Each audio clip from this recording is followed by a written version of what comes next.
नमस्कार दोस्तों, बात करने वाले हैं बॉयकॉट चाइना के बारे में, इसलिए वीडियो को अंत तक जरूर देखिएगा।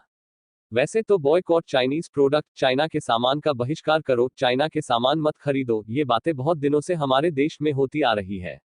लेकिन ये मुहिम कितनी सफल होती है इसका अंदाजा आप मार्केट को देख के लगा ही सकते हैं। हर बार हम कहते हैं कि दिवाली पर चाइना का कोई सामान मत खरीदो, पर हर बार आप कहते ही रह जाते हैं और दिवाली चाइना मना रहा होता है। और हो भी क्यों ना, चाइना का सामान सस्ता होता है और आसानी से अवेलेबल भी हो जाता है।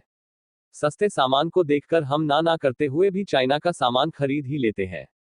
सिर्फ सस्ता सामान होना ही एकमात्र कारण नहीं है। कई यूट्यूबर, न्यूज चैनल या ऐसे लोग जो मीडिया या सोशल मीडिया में अपनी अच्छी पहचान रखते हैं, ऐसे लोग आपको बताने लगते हैं कि हम चाइना पर कई चीजों के लिए निर्भर है, या अगर हम चाइना से सामान लेना बंद कर दे तो हमारा ही नुकसान होगा, या एक्सपोर्ट इंपोर्ट और इसी तरह की बड़ी बड़ी टर्म, बड़े बड़े शब्दों का प्रयोग करके आपके दिमाग को इस तरह डाइवर्ट करने की कोशिश करते हैं कि आपको भी यकीन होने लगता है कि बॉयकॉट चाइनीज प्रोडक्ट से हमारा ही नुकसान है। हमें एक तरह से डराने की कोशिश करते हैं। हमें लगता है कि इसने तो हमारे ज्ञान चक्षु खोल दिए और हम अपनी मुहिम से दूर हो जाते हैं।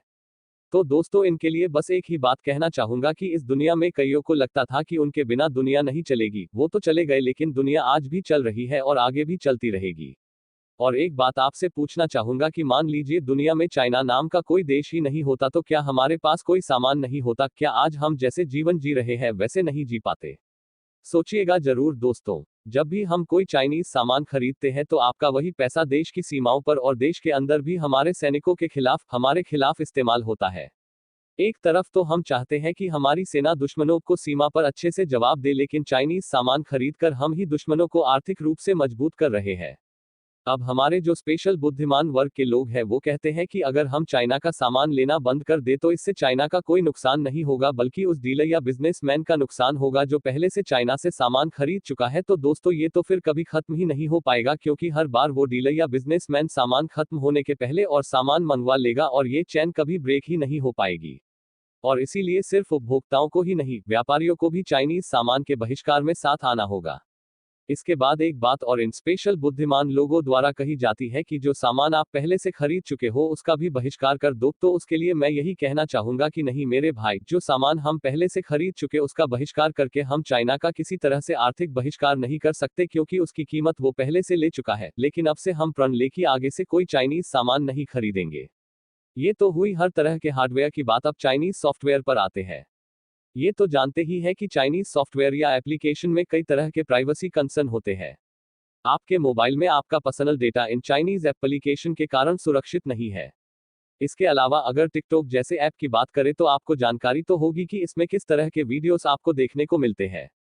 ये ऐप आपकी प्राइवेसी पर खतरा तो है ही, साथ ही इस पर जो अच्छे कंटेंट है उनको तो ऐप एक तरह से रेस्ट्रिक्ट कर देता है, उनकी रीच व्यूअर तक कम कर देता है। लेकिन वो वीडियो जिन्हें अच्छा नहीं कहा जा सकता या जिनमें हमारी संस्कृति, सभ्यता, देश के खिलाफ बातें होती है, ऐसे वीडियो को वायरल कर देता है।